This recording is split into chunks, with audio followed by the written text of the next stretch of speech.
The summer of 2020 felt like an unexpected new chapter in my life. The hot, dry Utah air pierced my skin the moment we set foot in Moab, and the desert's distinct scent filled every breath. There was a strange, freeing sensation, as if this wide world was waiting for us to explore it. I was 20 years old, still learning who I was outside the shadow of school and daily routines. Kendall, my best friend since high school and my roommate, had just watched her younger sister celebrate graduation. I was invited to join their family trip, an opportunity that felt like a ticket into the adult world. I had only glimpsed from afar. This small town had just reopened, after being shut down for so long because of COVID, and seeing life slowly move again brought an odd sense of relief. The first day in Moab was filled with laughter, the smell of food drifting from the Airbnb kitchen, and the warmth of family conversations that made us feel welcome, yet curious. We wandered around the property, soaking in the golden sunset light, joking about the past, laughing at the dumb things we had done back in school. There was a special intimacy in that freedom. No rules, no supervision, just two friends exploring the world with unstoppable curiosity. That night, a soft breeze tangled our hair. Stars shimmered across the black sky, and the desert's quiet sounds brought a strange mix of mystery and peace.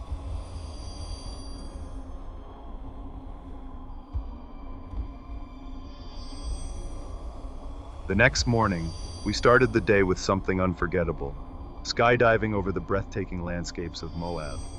From above, the red canyons, the shimmering river, and the endless blue sky looked like a living painting. Our hearts pounded fast, adrenaline surged, and for a moment we felt untouchable, as if we were floating above our own world. After landing, our bodies were exhausted, but our spirits were still high. We decided to keep exploring, hiking toward a hidden natural pool, tucked between the cliffs. We leapt from a small cliff, feeling the shock of cold water against our sunburned skin, swimming until our muscles nearly gave out. The evening breeze whispered through the trees, and as dusk painted the sky, we sat at the edge of the pool, watching the sun slowly sink away. The freedom we had only dreamed of before was now real, right in our hands. That night promised something new. Just the two of us, in a small cabin far from the crowds, with a world that felt entirely our own. The campground sat about 10 miles from town, surrounded by the vast, silent desert, with faint canyon silhouettes visible in the distance. The rare glow of streetlights cast long shadows across the dusty ground, adding to the sense of isolation. At the entrance stood a small general store. Behind the counter, an old cashier stared at us coldly. No smile, just eyes that seemed to judge our every move. We chose to ignore him and focused on the small wooden cabin. That would be our place to sleep that night. The campground was neatly divided, tents on one side, RVs on the other, and a few small cabins in the middle. Ours was tiny, just enough for two beds and a chair. That night, only one other family seemed to be staying there, and the pressing silence felt like walls closing in around us. The moment we entered the area, our phone signal disappeared, leaving us completely isolated, with no way to reach the outside world. After unpacking our things, we sat on the camp chairs in front of the cabin, sipping a few bottles of Mike's Hard. The Utah sky was crystal clear, thousands of stars hanging low, as if we could reach out and touch them. The peaceful night almost made us forget how truly alone we were, and for a moment, the world felt entirely ours. But sleepiness came quicker than expected. We decided to walk to the public bathroom. The small light in my hand flickered over the narrow, rocky path. Kendall walked slowly beside me, her right foot still wrapped in an orthopedic boot from an old injury, each step sounding heavy. Our soft laughter floated in the night air, a small attempt to chase away the crushing silence around us. The moment we stepped into the bathroom building, the silence became overwhelming.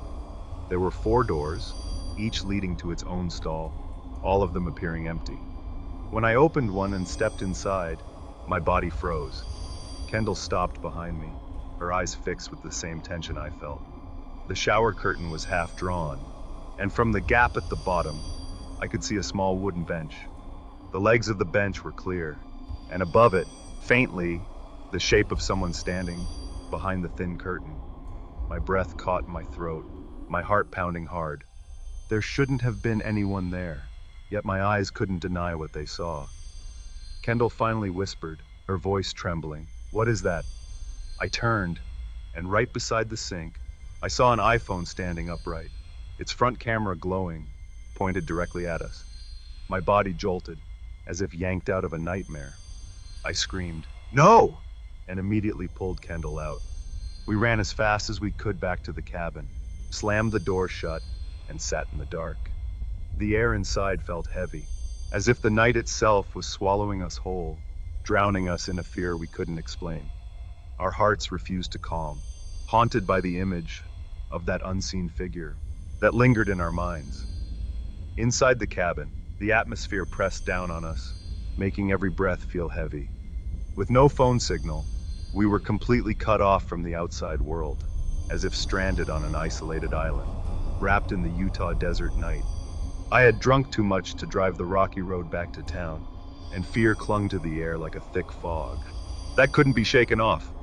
Every small sound, the creak of wood, the rush of wind, even our own whispers, felt amplified, feeding into the tension already choking the room. We turned off all the lights, hoping the darkness might bring some calm, but my mind kept circling back to the thought of someone watching through the small window on the cabin door. In the dark, we pushed the beds together, trying to draw a little safety from the warmth of each other's presence. Only our heartbeats and breathing filled the air, while the night stretched endlessly outward, slowly swallowing both time and space. About 10 minutes later, Kendall whispered softly, her voice trembling, "You know what's weird?" I held my breath, my body tensing, waiting for her words. What she said made my skin crawl. She told me that earlier, while she was showering that afternoon, she noticed a faint blue light flickering. Inside the vent above the shower, a tiny glow, shifting like it came from a hidden camera. My heart began pounding faster again, and all I could do was stare at her, unable to say a word.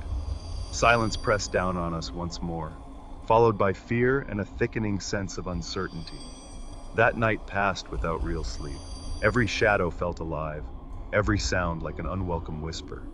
All we could do was wait for the morning light to break into the small cabin and finally pull us out of the nightmare made real. When the sun finally rose behind the cliffs, its light breaking through the darkness, we packed our things quickly and left that campground as fast as we could. On the drive home, not a single word was spoken, because no words could ever explain what we had just lived through. The image of that figure behind the shower curtain and the faint blue glow above us kept haunting my mind, etched deep like an invisible scar. I never went back to that place. That night remains a reminder. Some fears can't be explained, only felt. They wait in silence for the right moment to return and haunt the memory again, leaving a chill in my bones every time I think back to that quiet night in Moab.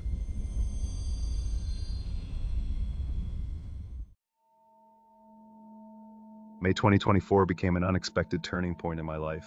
After a sudden layoff, I decided to pause for a while, to give myself space to breathe before looking for a new job. In the middle of that confusion, my best friend came with news that lifted my spirits. He had just inherited his family's car in California.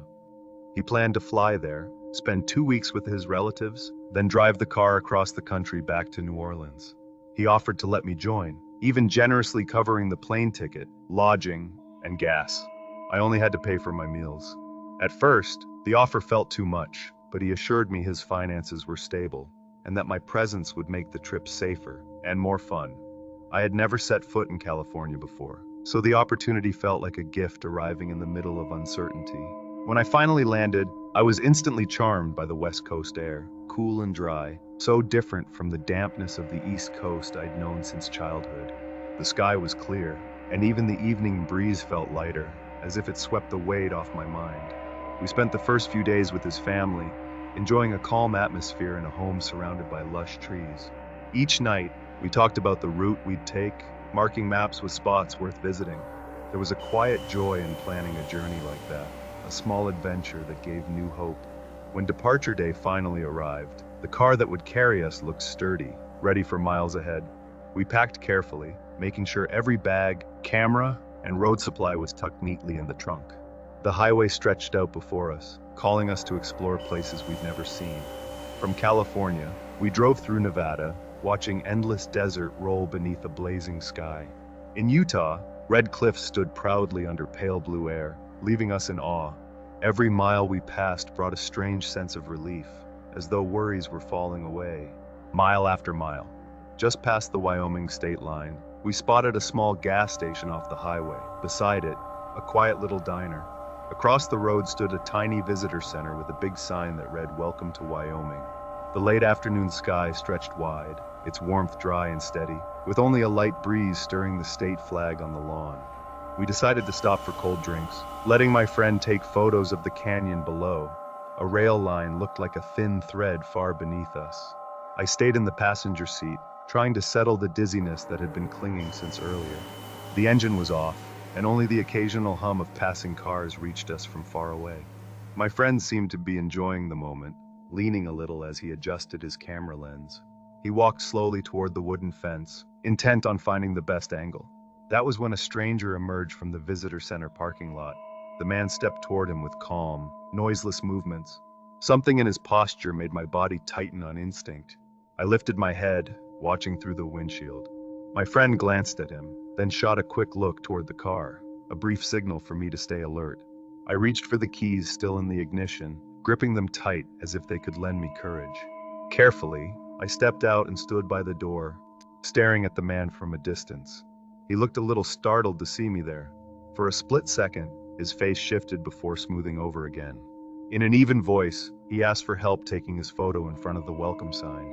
His words sounded ordinary, but the way he slid one hand into his pocket sent a quiet warning through my thoughts. The air around me felt heavier, even though the sun still shone bright. We locked eyes for a moment before I gave a slow nod. My friend, cautious but polite, agreed as well. We started walking toward the big sign. Each step felt stretched, deliberate. The man slowed on purpose, as if to linger behind us. I forced myself not to speed up, pausing whenever he lagged until he moved again. There was no sound except the faint rush of wind through the grass. The sunlight that had seemed warm now felt like a strange blanket, making everything too still, as if the world itself was holding its breath, waiting for something yet to happen. My friend snapped 2 photos of the man in front of the welcome sign, then handed his phone back. I caught a glimpse of him checking the shots, nodding as he said thank you. The words stretched a little too long. Then he started small talk, asking about our route, sharing that he was from Brazil, in the US, for business with some colleagues. But his accent didn't quite match the story. Something about it felt off, like pieces of a tale that weren't fully true. He pointed toward the diner across the road, saying his friends were there, yet I didn't see any car that might belong to them. Only his small vehicle sat alone near the visitor center. We walked back slowly, trailing his pace as he kept delaying the moment. Every line he spoke felt carefully arranged, meant to hold the conversation in place. My heartbeat quickened. The hand clutching his keys was damp with sweat, as if that tiny piece of metal was the only protection I had. His eyes flicked between us and his car, and each quiet pause lasted longer than it should. When he finally reached his door, he hesitated, looking at us as though he wanted to add something. The late afternoon air, once warm, clung strangely heavy to my skin. I just wished it would end. At last, he said goodbye, his tone suddenly hurried. We watched in silence as he climbed into the car, sitting there for a few minutes, as if weighing a choice. My friend and I pretended to chat casually, trying to look normal while tracking his every move. When his car finally pulled away, we held our breath until the taillights vanished around the bend. Only then did we jog back to our own vehicle, slamming the doors shut. We sat for a few seconds, calming the tremor still running through us. My friend whispered, voice soft with relief, how thankful he was I'd come along. I only nodded. No words needed to know we'd just walked past something far more dangerous than it appeared. At the next stop we bought pepper spray, and the rest of the trip passed quietly. Yet that meeting's shadow stayed, faint but sharp, a reminder that safety often depends on noticing danger before it's too late.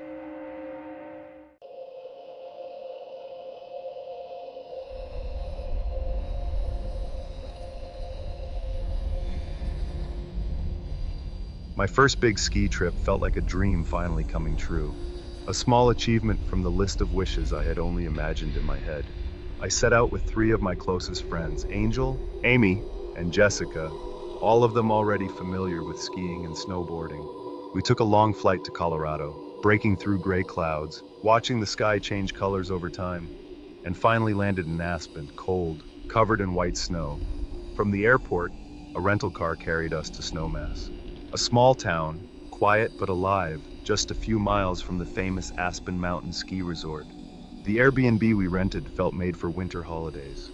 4 spacious bedrooms with thick blankets, a warm living room lit by a roaring stone fireplace, a wide wooden deck overlooking the Colorado mountains, and a steaming hot jacuzzi waiting outside. At sunset, the sky turned purple and orange, while city lights glittered in the distance like tiny jewels across the snowy valley. That first night, we didn't go straight to bed. With our excitement still burning, we decided to explore the local nightlife. A small bar in town became our stop. Country music mixed with the clinking of glasses filled the air. People laughed warmly, the smell of beer and wet wood surrounding the room. We chatted with friendly locals, laughed over little things, sipped warm drinks that spread comfort through our bodies. The night was full of laughter, music, and easy conversation. Our bodies were tired after the long trip, but our hearts were alive with unstoppable excitement. By the time we walked back to our Airbnb, the Colorado air was freezing, but the warmth of friendship made it almost unnoticeable. The next morning, that excitement turned into a mix of nerves and anticipation. We called an Uber to take us to the resort. There, we rented all the equipment, heavy boots that made my steps stiff, a snowboard that looked way too big for me, a helmet pressing on my head, and thick gloves that made every move clumsy. The slopes weren't too crowded, maybe because it was a weekday, but to me, the terrain looked terrifying. Snowy hills rising sharp and high, long lines of skiers gliding smoothly, reminding me I was just a beginner, lost among the experts. My only experience with snowboarding had been on a simple bunny hill. Even there, I fell over and over, never really managing to ride properly. Now, facing a long and steep blue trail, my body kept losing control. Each time I tried to glide, the board felt wild under my feet, throwing me down into piles of cold snow. The laughter of my friends, who tried to cheer me up, only stung. Even though I knew they meant no harm, my confidence crumbled. At one point, I just gave up, sitting at the edge of the trail, watching others glide with ease.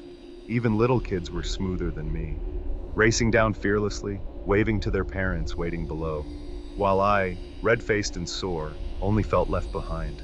That was when a stranger approached. Most of his face was hidden by a ski mask, but his eyes cut cold through the air. He looked just as awkward with the snowboard on his feet, moving slowly before stopping near me. "Are you okay?" he asked, short and direct. Something about it made me uncomfortable right away. On a busy slope filled with shouts and laughter, that private question felt wrong. I only nodded, pretending to adjust my boots. Then I stood and slid away again, more to avoid him than to practice. But the relief didn't last long. Minutes later, when I stopped again to catch my breath, he appeared once more. This time, he took off his snowboard and sat down in the snow, just a few meters away. His voice was lower now, almost intimate, despite the noise around us. He commented on my face, even though most of it was covered by my helmet and ski mask. The words made my skin crawl. Then, he asked something more personal. "Who are you here with?" I lied without thinking. I said I came with my boyfriend. A small lie, just for safety. But he chuckled softly, his voice low and pressing. "No, you came with your girlfriends?" he said, as if he already knew more about me than he should. My heart pounded hard. Every part of me rejected his presence. I glared at him coldly, then snapped back with a sharp reply. Without waiting for his reaction, I stood up and rode off again. Faster this time. Not because of skill, but because of fear. I lowered my head, forced myself to focus, and most importantly, never looked back. After a whole day battling fear on the snowy slopes, the lodge became a place where I could finally breathe, as if all the tension from the mountain could just melt away. I sat on a long wooden bench near the big window, watching people come and go, their faces red, noses raw from the cold, their breath turning into thin mist in the air. The lodge was alive. Laughter, boots stomping the floor, and the smell of hot chocolate mixed with coffee filling the room. Not long after, Amy appeared first, waving after answering my call. Relief spread across her face the moment she saw me. Then Angel and Jessica followed, their clothes soaked with clinging snow, cheeks glowing red, eyes sparkling with adrenaline. We reunited, laughing about all the falls on the slopes. Even though I couldn't really laugh, the thought of that stranger earlier still lingered at the edge of my mind. We returned the rented gear with frozen hands, then called an Uber back to the Airbnb. My body felt wrecked, shoulders and back aching from crashing into snow over and over. But beneath the exhaustion, my mind was still eager for the night ahead. When the car stopped in front of the house, the warm yellow glow from the windows welcomed us, like an embrace protecting us from everything outside. We took turns showering. The steam filling the bathroom was the perfect cure, after being beaten by snow all day. The scent of soap mixed with cold air slipping through the door crack. It felt amazing to wrap myself in fresh clothes. A loose shirt, warm pants, comfort sinking into every muscle. That night, we walked to the nearby village, down small streets lit by dim lamps, some still slippery with thin sheets of ice. We chose a small restaurant full of locals, simple wooden tables, walls decorated with photos of mountains and ski trails. The smell of grilled meat and hot soup made our stomachs growl. The food tasted better than usual, maybe because our bodies were starving. Steaming soup, fresh bread, and a glass of red wine. The perfect combination. After dinner, the night turned wilder. A local bar became our next stop. Loud music boomed from old speakers. People danced in clumsy steps. Glasses passed from hand to hand. I couldn't remember how many times we toasted, only that our laughter grew louder, blending with the music, as if we wanted to forget the pain in our bodies and just celebrate the night. By the time we stumbled back to the Airbnb, our heads heavy, cheeks flushed with alcohol, our steps no longer steady. On the back deck, the jacuzzi was waiting, steam rising thick, colliding with the mountain's freezing air. The four of us slipped in almost at once, our bodies wrapped instantly in warmth, a sharp contrast to the bite of Colorado's cold on our faces. It felt incredible, like sinking into a pool filled with pure relief after a day of punishment. Glasses still passed around, this time filled with lighter drinks, laughter still breaking between us, conversations flowing without direction, only fleeting happiness filling the air. The deck lights were dim, just enough to show our faces faintly. The dark mountains stretched in the distance, adding to the stillness, though I couldn't shake the strange feeling, that weight in my chest when looking out toward the forest below. But in that moment, it felt like the peak of our trip, as if nothing could disturb us, only warmth, laughter, and a night that seemed endless. But eventually, it had to end. Our tired bodies pulled us back to our rooms, one by one, disappearing behind closed wooden doors. 10. I, like always, stayed awake. Sleep never came easily for me. That night, alcohol only made my body heavy, without giving me any real drowsiness. I had already turned off the lights, but my phone became my escape. TikTok videos rolling endlessly, the blue glow from the screen reflecting on the walls. It gave the illusion the room wasn't completely dark. Seconds passed slowly. Minutes dragged, time itself refusing to move. Every now and then I heard my friends in the other rooms. A small cough, the rustle of a blanket. But soon, silence returned. The house fell quiet again. Only the soft hum of the heater fighting the cold outside. I didn't know then that my insomnia, something I always found annoying, would be the reason I heard something that was never supposed to happen that night. That night felt far too silent, only the thin sound of wind slipping through the cracks of the old wooden windows. The heater hummed faintly in the corner, but it wasn't enough to chase away the chill creeping into my bones. I was still awake, my phone screen casting a bluish glow across my face, when suddenly there it was. Heavy footsteps from the living room. The creak of old, dry floorboards rang out sharply, like each step wanted to announce that someone was outside my door. I held my breath. The first thought was simple. Maybe one of my friends had gotten up. Maybe they were in the kitchen, grabbing water or a snack. But that explanation shattered when the doorknob to my room began to turn slowly, as if a hand was testing it from the outside. My heart pounded so loudly, it felt like it could be heard through the wood. There was no reason, none at all, for any of them to be at my door at this hour. Not like this, not so gently. My hand shot to my phone. I typed quickly into our group chat. Who was just at my door? Seconds stretched into minutes. The screen stayed empty, no reply. The silence in my room grew heavier, mixed with the faint sound of footsteps shifting in the living room. I pressed my ear to the door, my body trembling as I listened to the sound of those steps wandering. Pacing, with what little courage I had left, I unlocked the door just enough to crack it open. The living room looked empty in the dim glow of the fading chandelier light. The wooden furniture reflected a soft shine, making the room appear calm. But that calm lasted only a few seconds. Out of the corner of my eye, I saw him, a tall figure dressed in dark clothes. He moved slowly, almost without sound, going from one door to the next, trying each doorknob, one by one, with unsettling patience, like he knew we were all inside. My body froze. That wasn't one of us. That was a stranger standing in the middle of the house, like he was the real owner. I slammed the door shut and locked it again, holding my breath. My hands shook as I dialed emergency, whispering in panic to the 911 operator. My words broke apart. My voice cracked as I told them someone was inside the house. Before I could calm down, there it was. A soft knock on my door. A knock so polite, it sounded almost like a request to come in. Then the doorknob rattled again. This time harder, more forceful.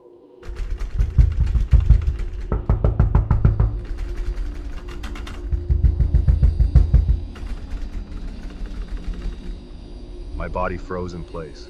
I covered my mouth with my hand to stop any sound. But then, boom, the door shook violently. Another hit, then another, louder each time. The pounding grew relentless, shaking the frame, as if he truly meant to break it down.